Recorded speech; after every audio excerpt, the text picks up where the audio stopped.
All right. Shalom, Akyam. Shalom.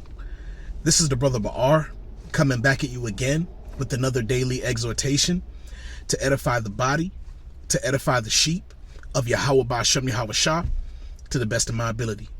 And before I start, I want to give all praises, honor, and glory to Yahweh Ba'ashem Yahweh Shah Ba'ashem Rakah Kodash. I like to give double honors to the elders and apostles, a great millstone. I like to give salutations to the Akyam preaching the gospel across the four corners of the earth in truth and in sincerity. Shalom, Akyam. Shalom. You know, once again, I'm back with another daily exhortation, man. And I wanted to speak briefly on, you know, what was said publicly now, you know, by an official government representative, which is, you know, the so-called president of the United States, when he stated that, you know, and admitted live on TV that we have a food shortage. Listen, Akyam, that was big. That was major. Because Esau Edom, the so-called white man, especially here in Babylon, all right, as a president of a country, they do not like to admit their weaknesses. They do not like to speak on their weaknesses openly. By Esau Edom speaking on that openly, this is a big deal. That means, because these food shortages, rumors of food shortages didn't just start last week or a few months ago. Rumors of food shortages started a little before or at the same time at the beginning of the pandemic. All right. So now, you know, it's getting too hard to ignore. It's getting too hard to cover it up, because a lot of these stores, man, a lot of these places that sell food are becoming short in supply. All right, the shelves are becoming emptier and emptier. All right, the back stock rooms are becoming emptier and emptier. Not with the regular stuff, like if you walk into a Walmart, not the stuff like the clothes, the toys and all that stuff. That stuff is still around. It's the food, okay? It's the food that's becoming a shortage. A lot of the things, a lot of like the simple things, a lot of the dairy products, a lot of those things they're not really coming back. And I work in a market. You know, these people have been coming back asking for the same things over and over again, and we don't have it. And if we do get them in, it's very little. Yo, Akyam, we're here. All right, the Lord said it, man. Let's start off with the precept from the Lord, man. All right. What does it say in Matthew 24? Matthew 24 means so much, even in the time that we're living in today, man. All right, Matthew 24, verse 6, and it says, and ye shall hear of wars and rumors of wars. All right, aren't we hearing these things right now? All right, and it says, see that ye be not troubled, for all these things must come to pass, but the end is not yet. For nation shall rise against nation. All right, aren't we seeing that right now? All right, but the end is not yet. There's going to be more nations rising up.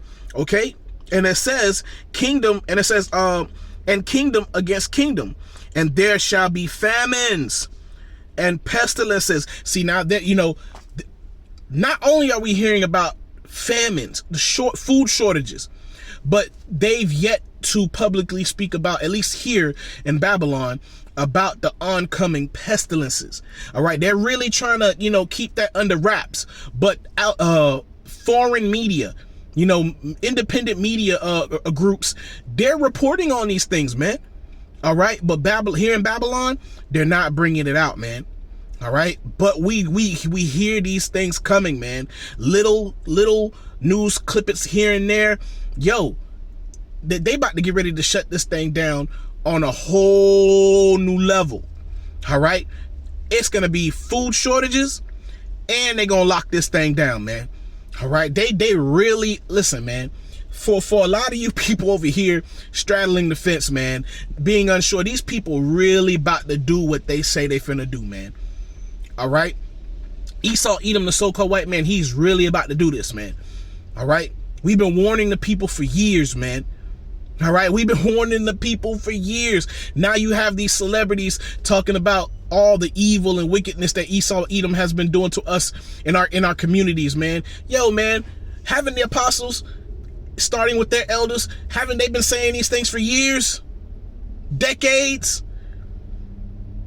All right. So this is what I thought. So you think by these celebrities coming out, putting up a documentary showing you and telling you how, and, shining light on how Esau, the so-called white man, has been systematically destroying our neighborhoods, systematically destroying our people. You listen, man. You think that's going to work? That's not going to work, man. These people are dead sleep, man. These people are the walking dead, man. Even in this moment right now, Salakia, if I lost my train of thought, I'm just trying to get it all out. But even at this moment now, with all the president himself spoke about food shortages. You think these people out here are panicking? They're not panicking. All right, these people are not panicking. These people, man. Let me actually read that precept, okay, Salakia. Let me finish reading Matthew 24 verse 7. And it says, "For nation shall rise against nation, and kingdom against kingdom, and there shall be famines and pestilences and earthquakes in diverse places." Haven't we been hearing about earthquakes in diverse places? You know what? Let me move forward. Let me move on. All right. This is Salakia. This is 2nd Ezra 16. Okay, 2nd Ezra 16 verse 21, and it says, "Behold, victuals shall be so good cheap upon the earth, that they shall think themselves to be in good case." All right. These people, they thinking themselves to be in good case, despite the warnings, despite the red flags, despite all this smoke. These people really think that they're in a good case. They really think that this is just going to be a temporary thing and this is just going to all blow over. But our people, most importantly, they need this reality check. They need to be woken up, out of this deep sleep. Now, everybody's not going to wake up, to mercy, and understanding. No. A lot of these people are going to wake up to condemnation, man. All right. When this thing fully gets out of hand, there's going to be a famine of the word, man. You're not going to be able to find the men out on the highways and byways, and that's coming, man. We can feel it. The famine of the word is coming, man. Right along with the famine of the bread, right along with pestilences. All right. The Lord is going to remove us off the highways and byways, just as he did during the first shutdown. Just as he did the first shutdown. And I think one of the brothers mentioned it, man. You didn't get it. You didn't repent after the first shutdown. You had time to sit down. You still had the internet. You still had electricity. A lot of jobs. A lot of people were still going to work. A lot of people had time to hear the word, man. Going through your timeline, all up on YouTube, and you still haven't repented? This lockdown is really going to put you in your place, man. This next lockdown is going to really show you who Esau Edom, the so-called white man, really is. He's really going to show you his true spirit. Okay? And it says, "Behold, victuals shall be so good cheap upon the earth, that they shall think themselves to be in good case. And even then shall evils grow upon the earth," and evils are growing upon the earth as we speak. Inflation, gas prices going up, people out here stealing gas, robberies going up, murders going up.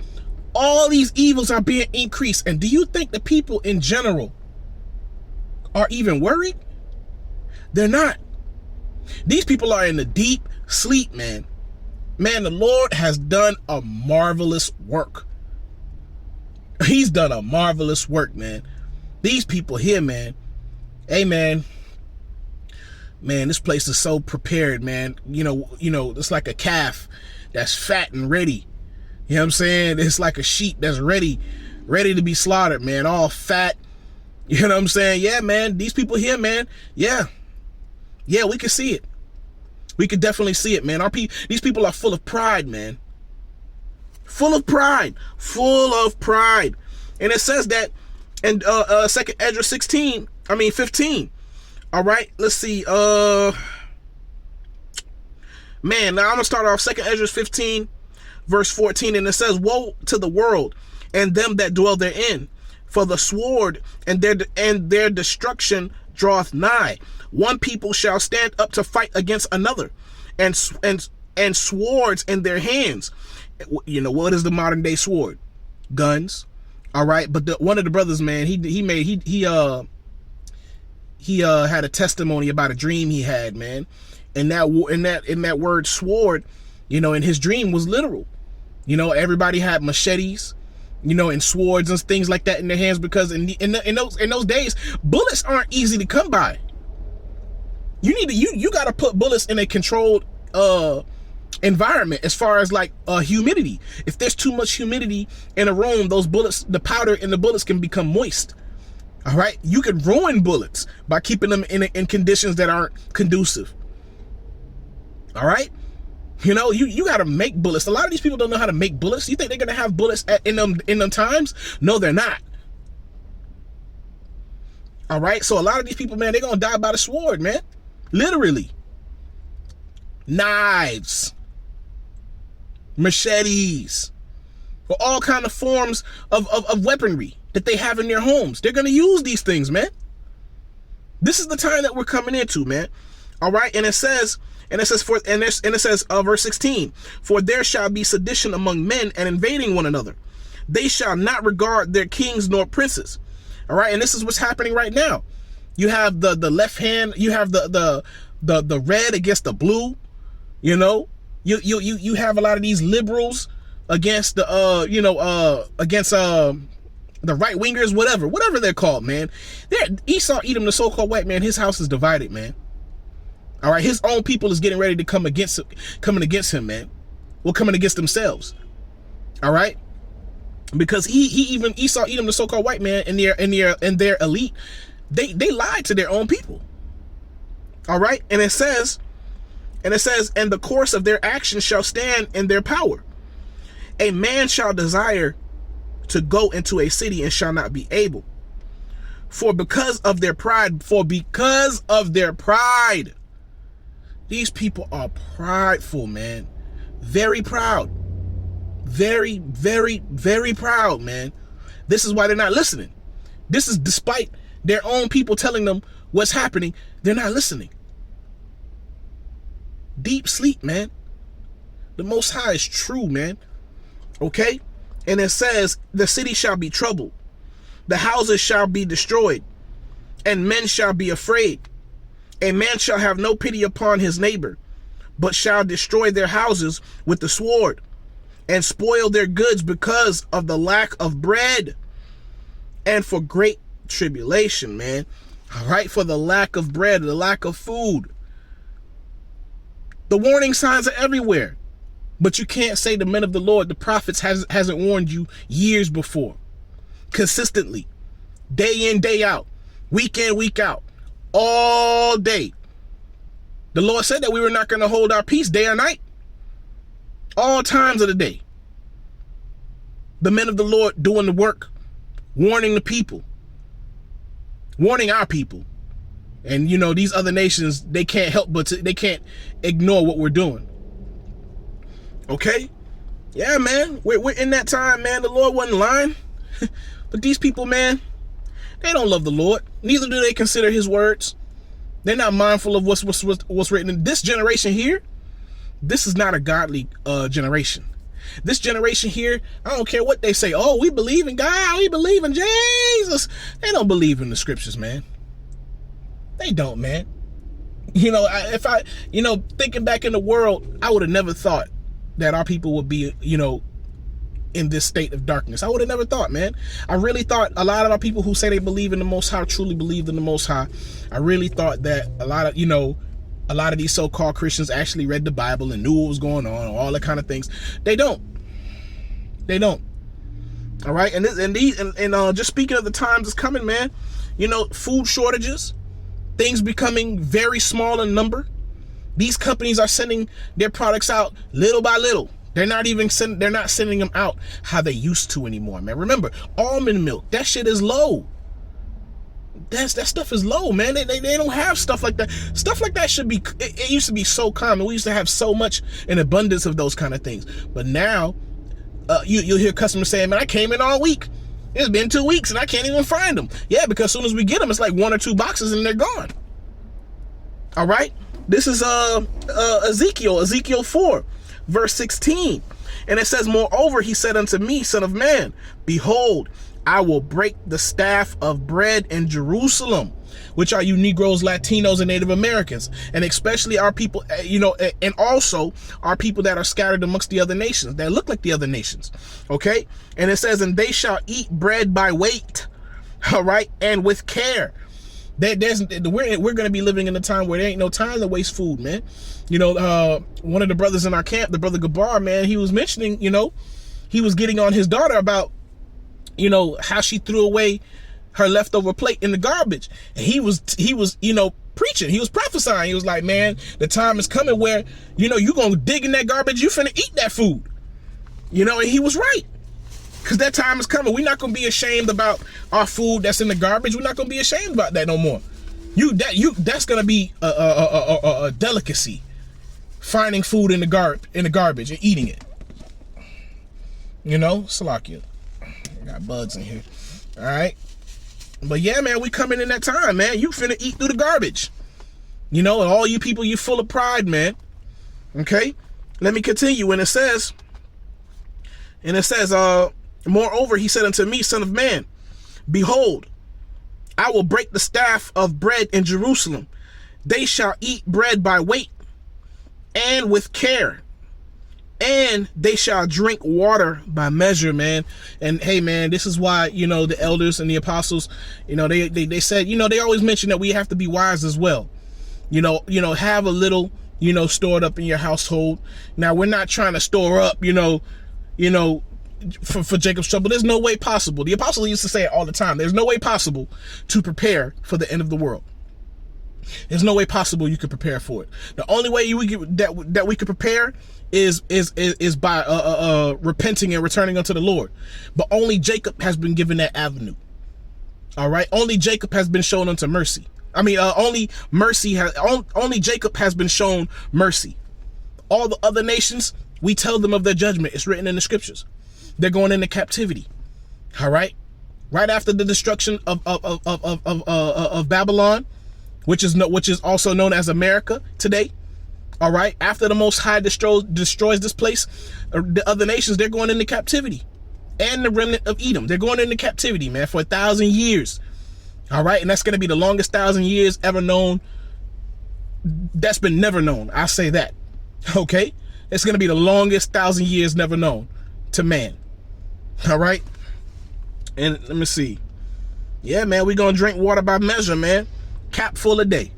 All right. And it says, and with astonishment. And it says that they may want bread and water and be astounded one with another. Because that's how what's going on, man? I remember we used to do this and do that, man. Well, they need to do something. They need to figure something out. What are we going to do? That's how they're going to be. That's how they're going to be with one another, man. And the Lord's elect is just going to laugh. Okay? Laugh at their face and they're going to rejoice, man. The elect is going to rejoice. Because they're going to be taken care of. They're going to be fed. The elect is going to have plenty of water to drink. All right? The elect is going to be taken care of. The Most High is going to protect his elect. And make sure that they're brought through the fire. While the rest of these people, when they've been scoffing and mocking this whole time, they're going to receive their reward. Especially our people who refused. After through the spirit and power of Yahweh Shemashah, we proved all things unto them. We broke it all down. We broke it down. Like, they have to, they're little children, they're newborn babes. We got to break down the scriptures. We actually give them the milk. That's why the milk that's of the scriptures are the simple things, the plain things. We even take the meat, we cut it up into little small pieces that you can understand. But our people refuse, man. All right. That's why the Most High say he's going to mock when your fear cometh, man. All right. And we're going to mock as well. And we're going to laugh. Okay. And it says, and consume away in their iniquity, man. They're going to die in their sins. All right. You think but because of the lack of bread, they're going to humble themselves towards Yahweh Shem Shai. They're not going to even know how to. They're not going to even know how to humble themselves. They're not going to even know how to repent. So they're going to die in their sins, man. They're going to pine away in their iniquities, man. And that's good for them. That's good. All right. So, man, I just wanted to speak on these things briefly, man. And I hope y'all were edified. And I want to give all praises, honor, and glory to Yahweh, Bahasham, Yahweh Shah, Bahasham, Rakah, Quadash. I like to give double honors to the elders and apostles, a great millstone. I like to give salutations to the Akim preaching the gospel across the four corners of the earth in truth and in sincerity. Shalom Akim. Shalom.